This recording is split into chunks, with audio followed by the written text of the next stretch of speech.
황금향. 아, 여름에 감귤이 이렇게 맛있을 수 있네. 탐라오렌지의 황금향. 지금 인터넷에서 탐라오렌지를 검색하세요. 직접 드셔도 좋고 선물용으로도 최고입니다. 전화 주문도 가능합니다. 010-2827-3917 010-2827-3917 세차 증후군으로 고생 중이시라면, 냉장고 탈취제의 지속성 때문에 고민이시라면 지금 파파메이드 탈취제를 만나보세요. 파파메이드는 100% 미네랄, 이온 결합으로 발암물질도 없애줍니다. 천연의 좋은 냄새는 그대로, 나쁜 냄새만 감쪽같이 분해합니다. 냉장고 탈취도 강력합니다. 탈취 지속성이요, 광고 심의 때문에 자세한 말씀은 못 드리지만 냉장고 수명과 경쟁할 정도죠. 네이버에서 파파메이드를 검색해보세요. 텍스토머 정품을 꼭 확인하세요. 우리 집 방충망 바꿨어요. 미세벌레 덤벼봐, 먼지 모두 덤벼봐. 촘촘해서 촘촘만, 방충망은 촘촘만. 예쁘고 통풍까지 좋아요. 방충망은 촘촘만. 주식회사 텍스토머. 텍스토머의 이동식 촘촘망 더블랙이 새로 나왔대요. 미세벌레 덤벼봐, 먼지 모두 덤벼봐. 촘촘해서 촘촘만. 이동식 촘촘망 더 블랙. 떼었다 붙였다 청소도 간편. 이사 갈 때 떼어갈 수도 있으니까. 방충망은 촘촘만. 주식회사 텍스토머.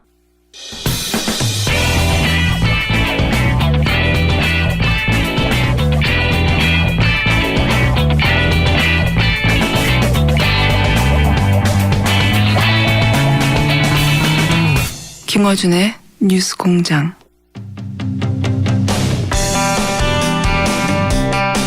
북한이 어제 6차 핵실험을 했습니다. 이 문제 어떻게 풀어야 하는지 정세현 전 통일부 장관 연결됐습니다. 안녕하세요, 장관님. 예, 안녕하세요. 예. 네. 사안이 위급하다 보니까 까칠하신 분인데 이렇게 긴급한 저희 인터뷰 요청에 응해주셔서 예. 저렇게 예. 긴급하게 인터뷰 요청하면 잘 안 응하시는데 예, 감사합니다. 자, 네, 지금 위급하니까. 예. 네. 북한이 이제 6차 실험을 했는데 작년에도 2번 하긴 했습니다만 이번에는 이제 수소폭탄이라고 주장하는데 북한은 왜 이 상황에서 이런 실험을 하는 걸까요? 금년 1월 1일 신년사에서 김정은 북한 국무위원장이 금년 중으로 수소탄을 완성하겠다고 얘기를 했었어요. 예. 근데 이제 이번 거는 완전한 수소탄 실험은 아닌 것 같습니다. 왜냐하면 이제 수소탄으로 넘어가기 위한 저희 융합 실험에 성공한 것 같아요. 예. 분열시키다가 이제 융합을 하면 그만큼 폭발력이 커진다는 거 아닙니까? 그냥 원자탄보다 훨씬 더 무섭다는 건데, 근데 이제 작년 1월 달하고 9월 달 실험이, 4차, 5차가 수소탄 전 단계인 증폭 핵분열탄 시험이라고 북한이 얘기를 했었어요. 네. 그보다 한 단계 진전된 실험이라고 보고, 그러나 아직 수소탄 그 자체를 개발한 건 아닌 것 같다. 이게 직전이라고 봐야죠. 그렇기 때문에 금년 1월 1일 날 신년사에서 했던 말도 있고 그래서 금년 중에 완성된 수소탄 실험을 또 한번 하지 않겠는가. 걱정입니다. 그 목적이 뭘까요? 목적이요? 네, 북한에. 이제 수소탄이라는 게 원자탄보다 훨씬 위력이 큰 거기 때문에,殺傷力이 크기 때문에, 그런 핵폭탄을 가지고 있으면 미국이 북한을 핵보유국으로 인정하지 않을 수 없다는 계산을 북한은 할 거예요. 그러니까 북한의 계산입니다. 핵보유국으로 인정받고 싶다는 거죠. 그리고 그런 조건에서 미국과 1대1로 수교하고 평화협정 체결하는 그런 상황을 연출하면 국제적으로 지위가 올라가지만 우선 대내적으로 김정은의 통치력이 굉장히 높이 평가를 받는 그런 효과가 있습니다. 국내 정치적으로. 네. 이 사람이 이제 어린 나이라고 지금 밖에서 자꾸 얕잡아 보는 것이 오히려 북한으로 하여금 이런 과감한 짓을 하게 만드는 그런 측면도 있죠. 그러니까 국외적으로 무시당하지 않으려는 노력이다. 그렇죠. 그러면서 이제 미국과 쉬운 말로 미국 애들 말로 맞짱 뜨는 모양새를 보여주면 누가 함부로 우리를 무시할 수 있으며 국내적으로 자기네들 국내적으로 김정은의 위상은 훨씬 더 올라갈 수밖에 없다 하는 그런 계산이죠. 그리고 또 미국한테는 뭐 1대1로 상대하기 위해서 테이블로 나와라 이런 얘기도 하겠죠. 그렇죠. 1대1로 하자는 거예요. 1대1로 하자는 거예요. 미국과 1대1로 회담을 하겠다는 겁니다. 이제 여기에 대해서 뭐 이제 그런 분석은 여러 차례 해 주셨는데 여기에 대해서 이제 트럼프 대통령은 물론 트위터입니다. 이게 뭐 공식 성명은 아니고 이분은 즉흥적으로 트위터를 하도 많이 써가지고 미국 내에서 비판이 많은데 트위터를 통해서 유화책이 통하지 않는다 한국 정부에 이런 말을 했습니다. 여기에 대해서 이제 국내 또 보수 언론들은 미국의 군사적 옵션에 대한 얘기도 많이 하고 있어요. 미국의 군사적 옵션이 현실화될 가능성이 있다고 보십니까? 없죠. 없어요. 그건. 모든 옵션은 테이블에 올라와 있다는 얘기를 지금 한두 번 했습니까? 그런데 그런 얘기가 나오고 나면은 바로 미국 내에서 이른바 군사 전문가들까지도 실질적으로는 군사 옵션은 쓰지 못하는 거 아니냐. 그런 얘기 많이 나왔죠. 3차 대전. 뭐 남북 전쟁이 미중 전쟁으로 번지고 그렇게 되면은 각자 패싸움이 돼가지고 세계 3차 대전으로 번질 위험성이 있는데 미국이 지금 그런 그 전쟁을 벌릴 수 있는 가능성이 없고 특히 6.25 때고는 뭐 북한이 쉽게 생각을 해서 남침을 해가지고 그것이 미중 전쟁으로까지 번졌지만 미국이 먼저 그런 일을 벌이기는 지금 중국의 힘이 북한의 배후에 있는 중국의 힘이 그때에 비해서 엄청나게 커졌기 때문에 이거 함부로 못 벌립니다. 북한 때리지만 결국 미국과 중국 사이의 전쟁으로 번진다는 건 그 미국 사람들도 다 알고 있는 일이죠. 그러니까 군사 옵션 못 써요. 뭐 근데 국내 언론에서는 사실 이 대북 군사 옵션 관련해서는 굉장히 크게 보도하고 있어요. 이 부분은 어떻게 보십니까? 참 무책임한 사람들이에요. 그러니까 무책임하죠. 미국이 군사 옵션을 쓰면 제일 먼저 타격을 받을 그 위치에 있는 언론사들이 어디입니까? 시내에 있잖아요. 서울 시내. 예, 서울 시내에 있습니다. 자기들 죽을 줄 모르고 왜 그래? 참네. 그리고 무슨 그렇게 겁을 줬으면 좋겠다는 생각까지는 이해를 합니다. 예. 군사 옵션을 쓸 것 같이 겁을 줘서 북한의 태도 변화를 유도했으면 좋겠다는 생각까지는 이해를 해요. 그러나 실제로 써버리면 이거는 한반도는 그동안에 북한은 뭐 크게 일종의 저개발 국가이기 때문에 서려할 것이 없지만 우리는 지금 세계 11대 경제대국인데 이거 다 날아갑니다.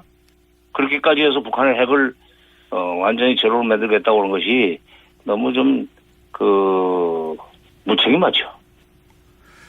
여기 지금 수백만 죽는 건데 자기는 안 죽을 줄 알고 그런 얘기합니까?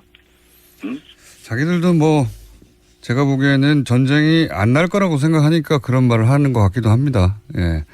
다만 그렇게 긴장을 만들어내는 것이 자신들의 정치적 이익에 부합되니까 긴장을 만드는 게 아닌가. 뭐 이런 저는 이런 생각을 합니다. 정치적 이익을 위해서 그러는 건데 그래도 국민들이 불안해하잖아요.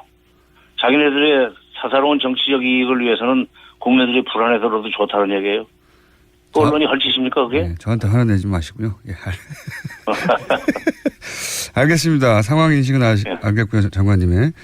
근데 이제 여기에 대해서 그럼 과연 우리 정부는 어떻게 할 것인가. 이게 이제 옵션이 많지 않습니다. 실제.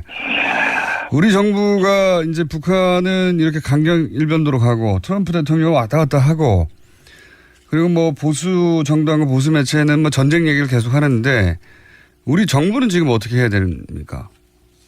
지금 당장 무슨 남북 대화를 하자고 나설 수는 없어요. 네. 뭐 트럼프도 북한은 대화로 안 통하는 상대다. 뭐 그러면서도 모든 옵션은 테이블에 올라 있다는 얘기까지만 하지 군사적 옵션을 쓰겠다는 얘기까지는 또 안 합니다. 예. 그걸 주목할 필요가 있는데 그러나 어쨌건 미국이 저렇게 군사적 옵션을 쓰지 않지만 대화는 할 수 있는 형편이 아니다라는데 우리가 나서가지고 남북 대화를 할 수 있는 여지는 없죠. 당분간 지금은 기다릴 수밖에 없는데 그러나 나는 또 이런 생각을 해봅니다. 일단 외형적으로는 미국과 보조를 같이 해줘야 돼요. 예. 그러나 지금 그대로 놔두면 실제로 수소폭탄을 만들고 그다음에 미국까지 도달하는 거리가 나오면서 ICBM이 말입니다. 12,000km가 나오면서 동시에 대기권 진입을 해도 불타지 않는 그런 기술까지 확보가 되면 네. 만약 문 대통령이 얘기한 레드라인을 넘게 되면은 그때는 미국이 나가게 돼 있어요. 회담에. 네. 어차피 그럴 바에는 지금 미국이 일이 더 커지기 전에 미국이 북한을 대화로 끌어내는 노력을 좀 더 강화해야 되는 거 아니냐는 얘기를 우리가 미국한테 해야 돼요. 그 얘기를 나라는 우리밖에 없습니다. 중국이 하겠습니까? 일본이 하겠습니까? 일본은 오히려 미국을 더 부추길 텐데 트럼프를. 아베는 트럼프의 그 과격한 또는 돌발적이고 충동적인 그런 성격을 이용해서 자기네 자유대회 해외 출병을 지금 실현시키려고 그러는 그런 목적을 가지고 있는 사람 아니에요. 그러니까 그건 일본은 그러지도 않을 거예요. 러시아도 할 수 없고. 그러나 우리는 우리 문제이기 때문에 최대 피해자가 우리이기 때문에 미국한테 정말 간청을 해서 어차피 당신네 지금 레드라인 미국 북한이 레드라인을 넘으면 당신네가 협상으로 갈 걸 우리는 뻔히 안다. 과거에도 그랬고 그 방법밖에 없잖아. 군사력 없으면 못 쓰게 돼 있지 않느냐. 그럴 바에는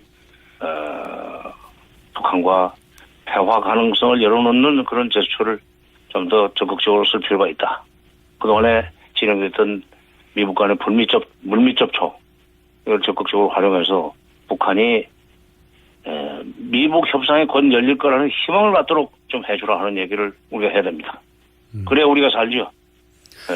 북한이 결국 원하는 건 자신들의 체제 보장 아니겠습니까, 결국은. 예. 체제 보장이죠. 체제 보장이라는 게 이제 제도적으로는 미국 수교고 그다음에 평화 협정이죠. 체제 보장은. 네. 그걸 이제 해달라는 건데 이걸 지금 이렇게 계속 미사일 발사하고 핵실험하고 하는 것은 겁나면은 우리 여기 1대1로 협상해서 그거 약속하라는 거거든요. 그러니까 그건 어차피 해줄 바에는 지금 일이 더 커지기 전에 지금 초동 단계에서 이걸 막자 하는 얘기를 우리가 미국한테 해야 된다는 얘기죠. 대한민국 정부가 지금 그거 안 하면은 직무유기입니다. 알겠습니다. 한마디로 말해서 한미 동맹을 이용해서 거꾸로 미국으로 하여금 협상 테이블에 앉도록 압박하는 것이 한국 정부가 할 일이다.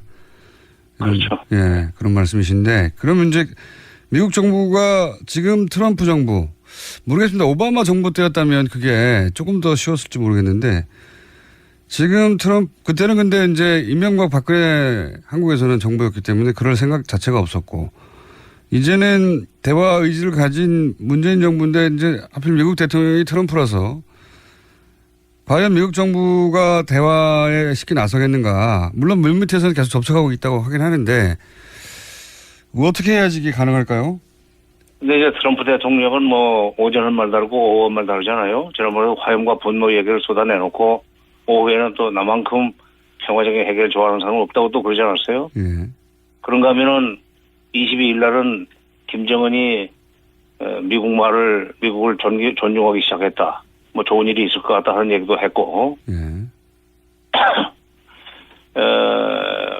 근데 지금 미국의 국무장관하고 국방장관 한결같이 그 문제는 외교적 해법으로 풀어야 된다는 얘기를 계속 해왔습니다. 그렇죠. 트럼프 대통령이 아무리 강성 발언을 해도 항상 외교적인 이야기를 해왔죠. 그렇죠. 실제로 국무장관과 국방장관이 그런 얘기를 한다는 것이 우리한테는 희망이에요. 그러니까 그런 그 국무부 라인과 그 국무장관 그리고 국방장관을 상대로 해서 우리가 적극적으로 로비를 벌인다면 결국 그들이 먼저 입장을 정해가지고 대통령을 설득하지 않겠는가. 돌아서 가야죠. 그러니까 보통은 정상회담을 통해서 대통령과 대통령이 직접 그 얘기하는 것이 훨씬 더 빠른데 지금은 트럼프가 워낙에 지금 불가측성이 높고 충동적이기 때문에 무슨 일이 벌일지 모르기 때문에 그걸 통제할 수 있는 위치에 있는 국무장관과 국방장관 이런 쪽으로 우리가 접근을 해서 결국 대화적으로 어차피 갈 거라면 지금 가자. 한시라도 빨리 가자 하는 얘기를 하면 할 수 있고 그게 우리로서는 도리라고 생각합니다. 그러니까 성과를 빠른 시간 내에 성과를 못 내더라도 그 얘기를 시작을 해야 돼요. 그래야 미국도 나중에는 우리 핑계를 대고라도 북한도로 너 이러지 말고 회담에 나와. 그리고 너희들이 요구하는 거 우리가 들어줄 수가 있어. 이런 조건만 갖추고 기초적인 조건만 갖추고 나오면은 뭐 평화협정도 얘기할 수 있고 그다음에 무슨 다른 북측의 요구를 또 들어줄 수도 있다. 협상해보자. 이렇게 메시지를 보내도록 자꾸 촉구를 해야 됩니다. 알겠습니다. 대통령이 워낙 왔다 갔다 하니까 외교 국방 라인은 근데 일관되게 이제 외교 저기 해법을 얘기하고 있으니 외교 국방 라인으로 대통령을 좀 압박하자. 미국 대통령. 설득해서 압박이라기보다는 뭐 압박이 되겠습니까? 그러니까 설득을 해서 알겠습니다. 그들이 트럼프 대통령을 설득하도록 이렇게 좀 쓰리쿠션으로 들어갑시다. 쓰리쿠션으로. 알겠습니다. 미국은 또 중국이 이 문제를 풀 수 있을 거라고 생각하고 중국에 대한 압박도 계속하고 있는데 네.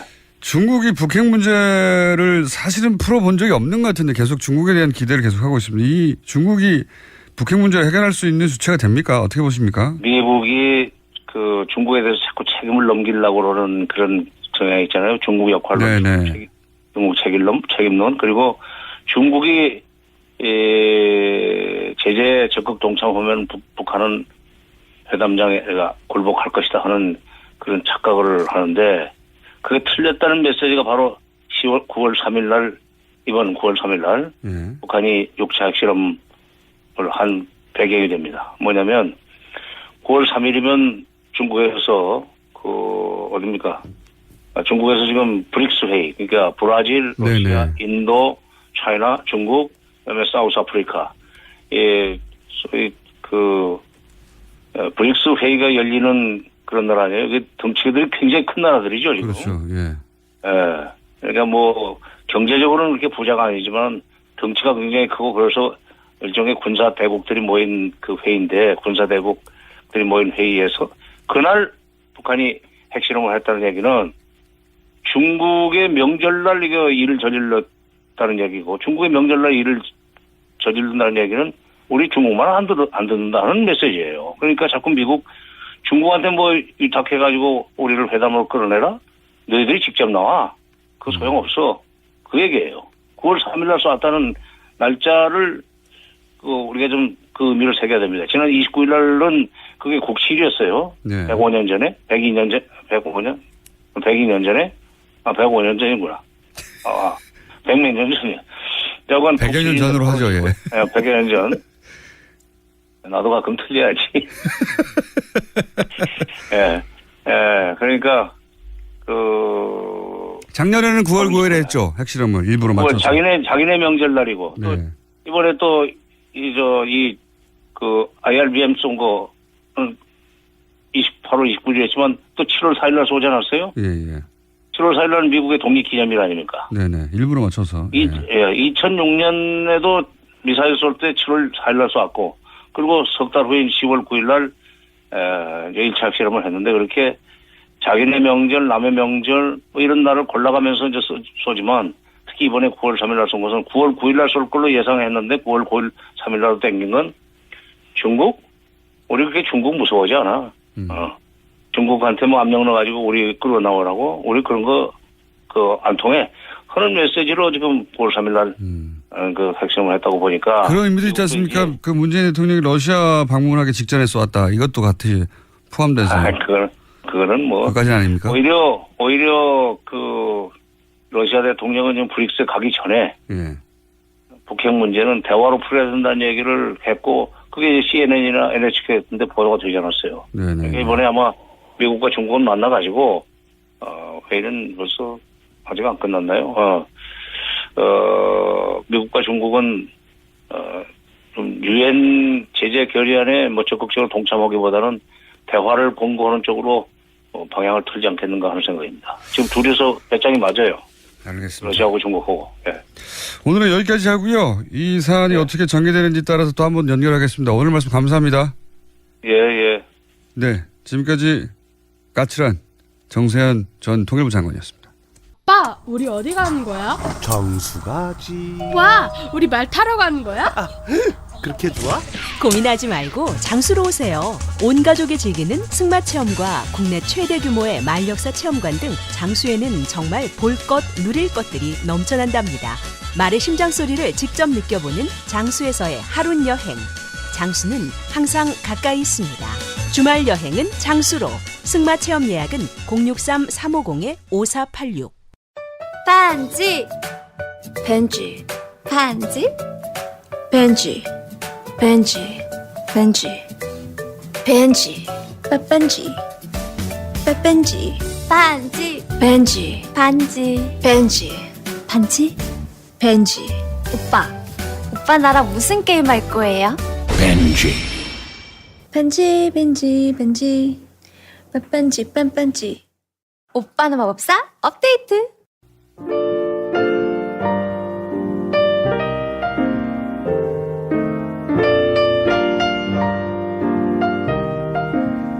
불친절한 AS.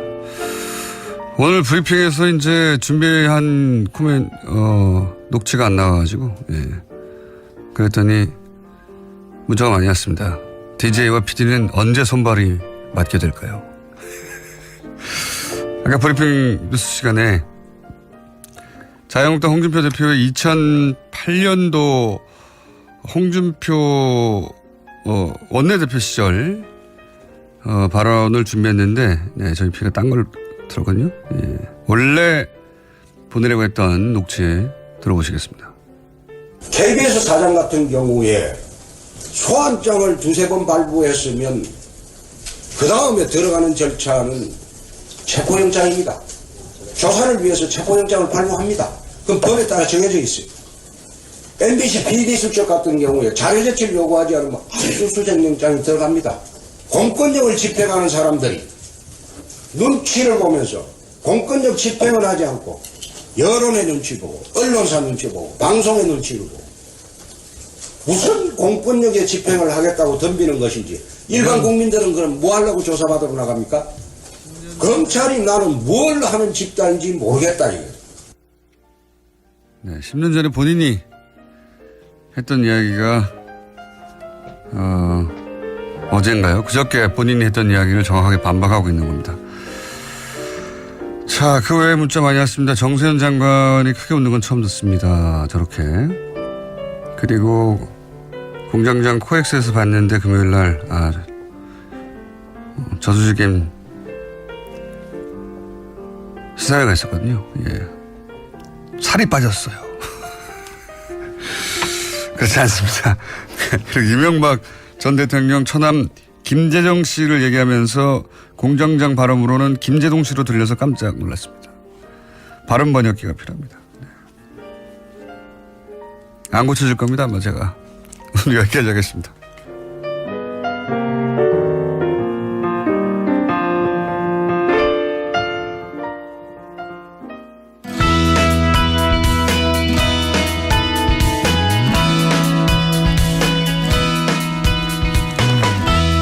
(2010년) 대선 당시 군 사이버사령부 댓글 공작에 대한 특종이 KBS 기자에 의해 있었죠. 예, 내용은 청와대 국방장관 합참의장에게 댓글 공작을 매일 보고한다는 거였는데 이 취재가 KBS에서 보도가 안 됐습니다.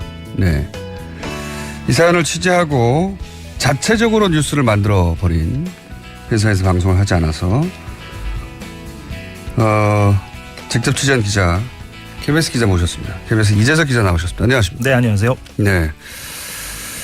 원래 KBS 기자가 단독인데, 그것도 굉장히 큰 단독인데, 단독을 하고 나서 그걸 들고 다른 방송국에 나오는 건 전례가 없는 거 아닙니까? 예, 제가 입사가 13년 됐는데, 예, 입사 이후에는 없었던 것 같습니다. 그 전에 잘 모르겠고. 그 전에도 없겠죠. 왜 예. 자기 방송 특종을 다른 방송을 줍니까? 그러겠죠. 예. 예. 그런데 오늘 들고 나왔어요. 이것이 뉴스 공장의 힘입니까? 아니면 시국의 문제입니까? 둘 다 한 것 같습니다. 둘 다. 예. 네. 자, 직접 취재하신 분입니다. 이제 언론 보도로는 많이 접하실 것 같은데 간단 요약을 먼저 해 주시면은 예. 사이버 사령부가 어떻게 했다는 거죠?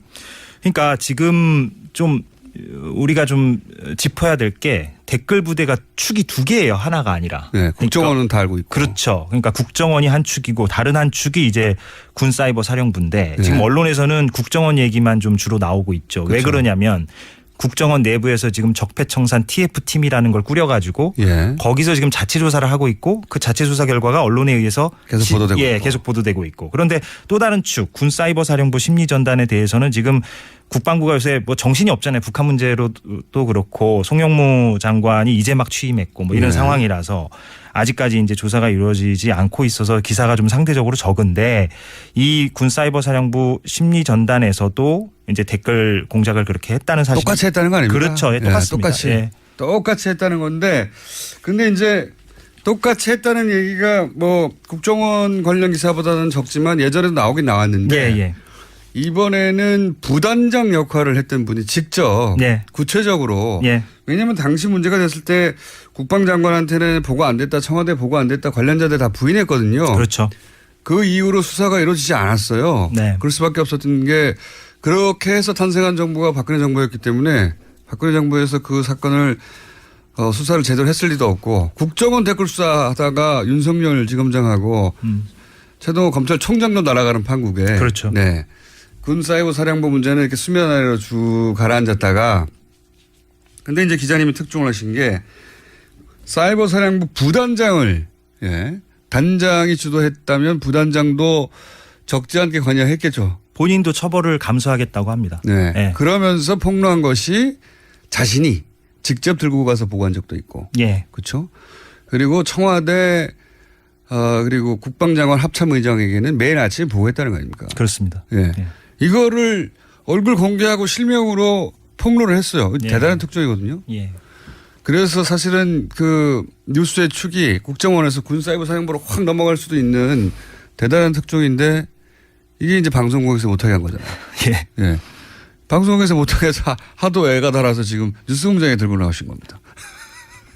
자, 그 얘기 여기까지가 이제 기본 내용인데. 예, 지난주에 저희가 이제 자체 뉴스로 공개했던 내용이었죠. 예. 지난주에 공개된 것은 KBS가 공개를 안 해서 취재한 기자들이 이거 이렇게 묻을 수는 없지 않느냐. 예. 해서 인터넷상에서 뿌려진 겁니다. 맞습니다. 네. 예. 그거를 이제 다른 언론들이 픽업을 해가지고 다른 언론들이 덕분에 특종을 했죠. 했는데 자, 오늘 나오시면서 또 저희도 장사를 해야 되니까 네네. 뭐 새로운 거 없냐 공개 안 한 거 했더니 또 새로운 게 있어요. 그래서 오늘 처음 공개하겠는데 네. 무슨 내용입니까? 간략하게. 그러니까 그 이명박 정부 당시에 이제 댓글 공작이 이루어졌다. 이 부분은 이제 알려져 있고. 근데 궁금한 게 그러면 박근혜 정부 때는 없었는가? 제가 항상 궁금한 게 그겁니다. 예. 그 궁금증을 다는 아니지만 조금이라도 좀 해소할 만한 어떤 하나의 에피소드? 아하. 예, 그런 거를 좀 오늘 가져와 봤거든요. 뉴스공장에서 처음 공개를. 네, 감사합니다. 저희도 예. 장사도 해야 되고 하는데. 예. 그래서 박근혜 정부 때도 마찬가지의 군 댓글 공작이 있었다라고 우리가 뭐 추정을 할 수가 있는데 근데 그 대표적 케이스로서 이른바 김병관 보위 작전이라고 그 내부에서는 불렀다고 해요. 김병관 씨는 초대 장관을 하려다가 낙마한 분 아닙니까? 맞습니다. 예. 초대 국방장관 후보자로 지명이 됐다가 낙마를 한 사람인데 그 사람에 대한 보위 작전 혹은 보호 작전, 보수 작전 뭐 이런 식으로 불렀다고 해요. 정식 명칭은 아니니까 그 내부에서. 사이버사령부에서 자기들끼리. 예. 그래서 그 작전이 도대체 무엇이었는가? 예. 그것을 오늘 좀 뉴스공장에서 설명을 해드리려고. 그러니까 이때까지 언론에 계속 나왔던 거는 이명박 정부 때 얘기인데. 그렇죠. 박근혜 정부 출범한 뒤에도 국방장관 후보 군 사이버사령부니까 이제 이런 사안들에서 관심이 또 있었나 보죠. 그렇죠. 예. 그러니까 이전에 구축해둔 시스템 정권 교체되면서 다 없어진 게 아니라 박근혜 정부 시절에도 돌아갔다. 그대로 돌아갔다. 그런 사례를 지금 들고 오신 거죠. 예, 그 일단을 하나 보여줄 만한 사례인데 그래서 이제 새 장관이 온다니까 댓글 부대가 가만히 있을 수는 없잖아요. 띄워줘야 되잖아요, 그 사람을. 예, 그 사람이 훌륭한 사람이다. 그러니까 이명박 정부 시절에만 있었던 건 아닌 걸 보여주는 단서입니다. 일단 녹취를 들어보시겠습니다. 김병관을 장관으로서 아주 우수한 전략가다. 홍보해라. 그렇게 지침이 떨어집니까? 우수한 전략가로. 우수한 전략가. 방산 비리는 중국 세력들이 장관을 못하게 해서 한 것이다. 떨어져. 지금 그러니까 이게 이제 처음에 나온 목소리. 예. 이분이 김기현 전 과장 부단장 역할을 했던 분이고 이분이 이제 양심선언을 한 분인데 이번의 얘기는 김병관 장관 후보자가 아주 우수하다는 것을 댓글로 작업을 해라. 홍보해라. 아하. 그런 지침이 떨어졌다. 530 심리전단 대원들에게 떨어졌다. 대원들에게. 예.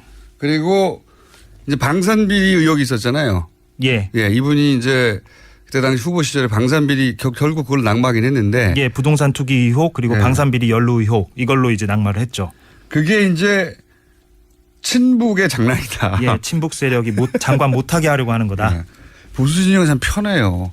뭔가 불량에 나오면 다 북한이 했다고 그러니까 여기서도 역시 친북 세력이 이 사람이 워낙 우수한 전략가라서 장관을 못하게 하려고 방산비리 사실이라는 것을 퍼뜨렸다. 그렇죠. 그렇게 퍼뜨려라. 퍼뜨려라. 예. 하고 지침이 떨어졌다. 네.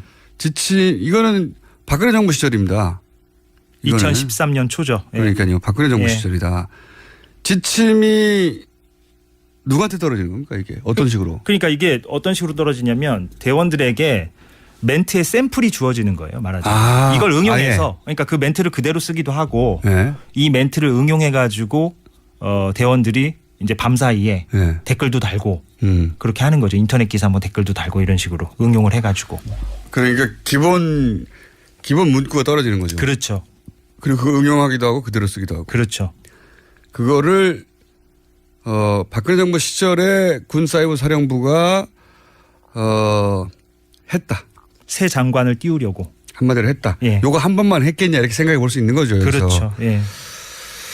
자, 그러면은 관련해서 또 녹취가 있습니다. 구체적인 상황을 얘기하는. 그래서 이렇게 이제 홍보 댓글을 막 달잖아요. 이제 대원들이. 그렇게 하면 이게 보고한다면서요. 그렇죠. 보고를 해야죠. 이제 댓글을 다는 것만으로 끝내서는 안 되고. 그럼 모르죠. 자기들이 잘했다는 거를. 그렇죠. 그거를 이제 또 우리가 이렇게 했습니다라고 상부에 보고를 해야 되지 않습니까? 네. 그래서 당시에 그 단장하고 사령관이 매일 아침 8시쯤에 그 김병관 씨 당사자에게 이 보고를 또 당사자한테 보고를 갔다는 그런 내용입니다. 한번 들어보시면 될 것 같습니다. 김건강 뭐 보수 작전이라 돼. 보이라서 뭐뭔 작전 한 장 만들어. 가지고 매일 아침 8시에 옥동이하고 이태학도 전용기장 가. 전쟁기념관이요. 네. 그 위에 김병관이가 형문회를 준비하기 위해서 전쟁기념관에 4층인가 유치하고 있기 때문에. 아하. 청문회 준비를 위해서 전쟁기념관 4층에 있었는데 네. 국방부 바로 앞에 있으니까요.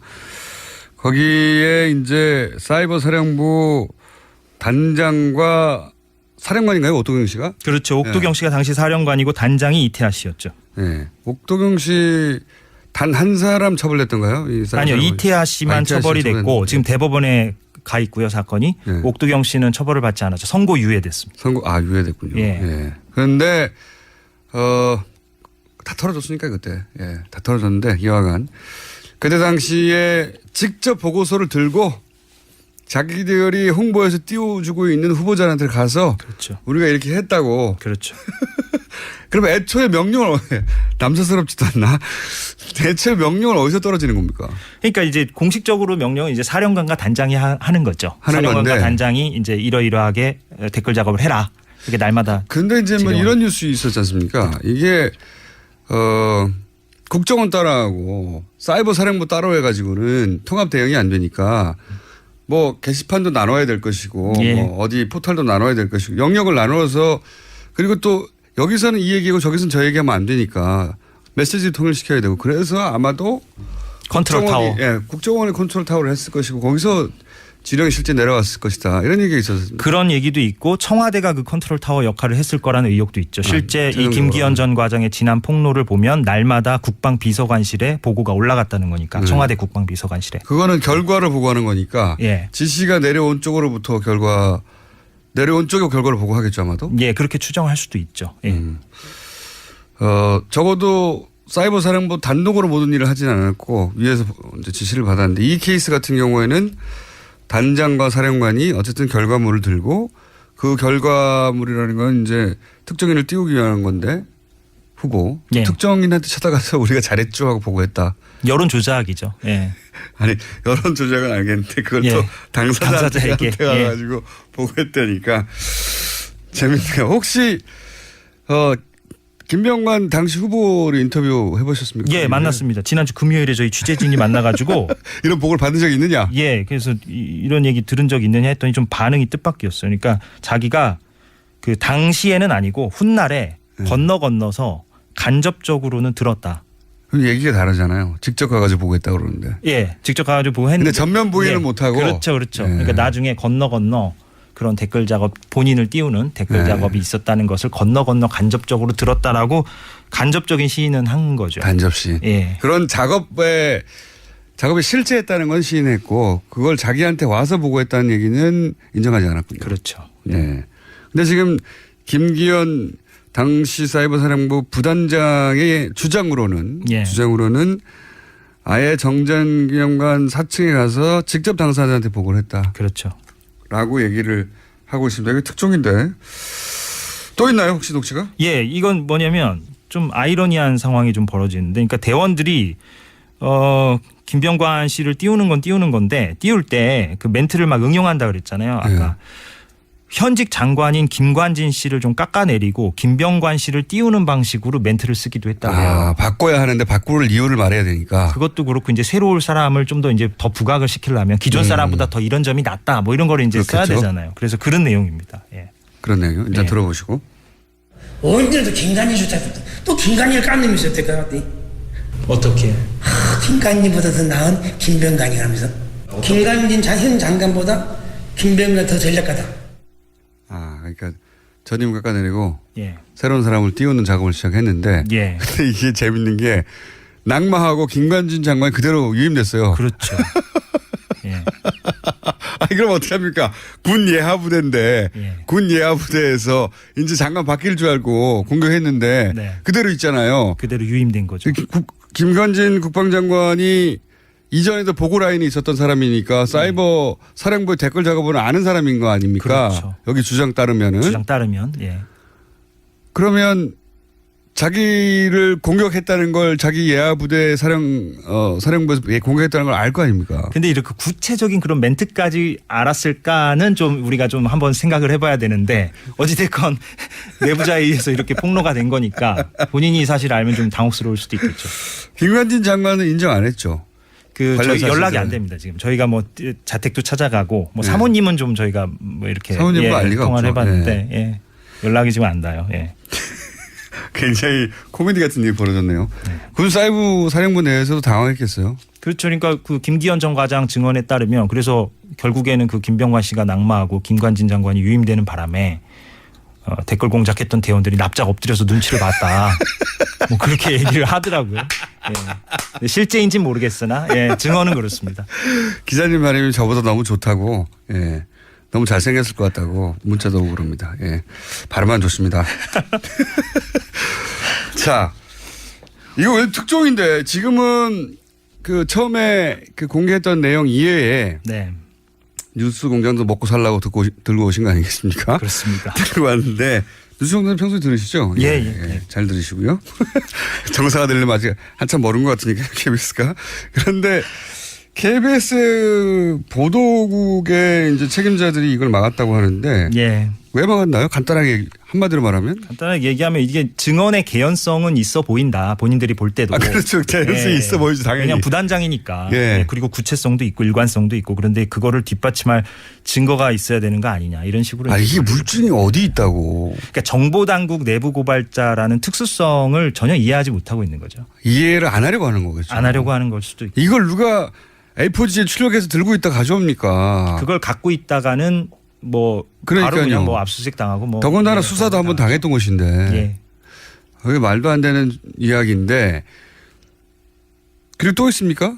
이게 뭐 보수 진영에서 반대해서 그랬다는 얘기도 제가 듣긴 했는데. 그러니까 이제 이게 만약에 방송이 나갔을 경우에 자유한국당을 비롯한 보수 진영에서 반대를 하면 KBS가 그 후폭풍에 시달려야 한다. 그래서 이제 뭐 이런 얘기까지 저한테 하더라고요. 그러니까 이 방송이 안 나갔을 때의 후폭풍보다 나갔을 때의 후폭풍이 더 두렵다. 뭐 이런 얘기까지 저한테 하더라고요. 안 나갔을 때의 후폭풍이 어떤 건지를 지금 보여줘야 되겠군요. 그렇죠. 그래서 나오신 거군요.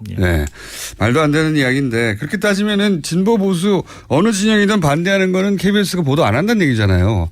날씨만 보도합니까?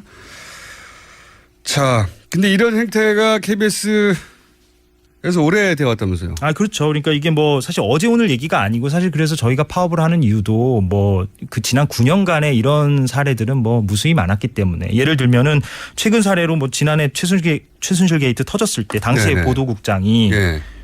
그 기자협회장이 이제 TF팀을 구성하자 이렇게 제안을 했더니 최순실이 박근혜 대통령 측근이라고 장담할 수 있느냐 증거 가져오란 얘기죠 또. 아, 그걸 알려고 취재를 해야 되는 거죠. 그렇죠. 네. 그런 정황들이 나왔으니까. 그렇죠. 그러니까 참 기가 막힌 발언이고. 이게 사회부 사령부 부단장이 아니라 단장에 나와서 얘기를 해도 보도가 안 됐겠네요. 그런 접근이라면 예. 법원에 판결 들고 나와서 보도해라는 얘기 아니에요, 사실상. 그러니까 사실 법원에서도 그러니까 엄격한 법리를 따지는 법원에서도 뇌물죄, 유무죄 따질 때 발언 가지고만 따지기도 하잖아요. 그러니까 언론에서는 법원보다도 훨씬 더 자유롭게 합리적 의혹 제기를 해야 되는데 거기다 대고 그냥 물증 가져와라 이렇게 나와버리면 할 말이 없게 되는 거죠, 저희가. 보도하지 않겠다는 핑계인데, 네. 그죠? 그렇게 해서 보도가 안 되고 이제 KBS가 망가졌다고 해서 사실은 MBC, KBS 모두 동시 파업하는 거 아니겠습니까? 예, 오늘부터 네. 동시 파업이고 기자들은 이미 뭐 제작 거부에 들어가 있는 상태고, 예, 그렇습니다. 그렇군요. 예.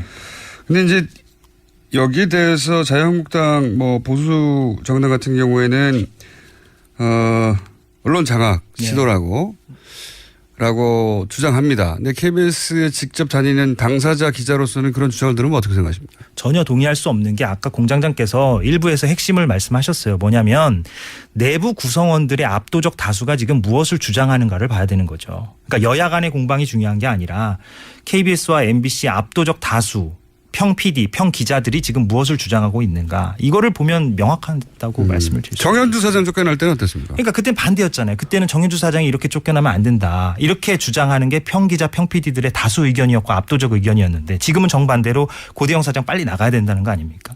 예. MBC도 마찬가지고. 그렇죠. MBC 김장현 사장도 마찬가지고. 그래서 총파업을 하는 것이 언제까지 합니까? 나갈 때까지 해야죠. 그들이. 예. 이번엔 마지막이라고 생각하시는군요. 예. 자, KBS 이재석 기자였습니다. 감사합니다. 네, 고맙습니다. 내일 뵙겠습니다. 안녕.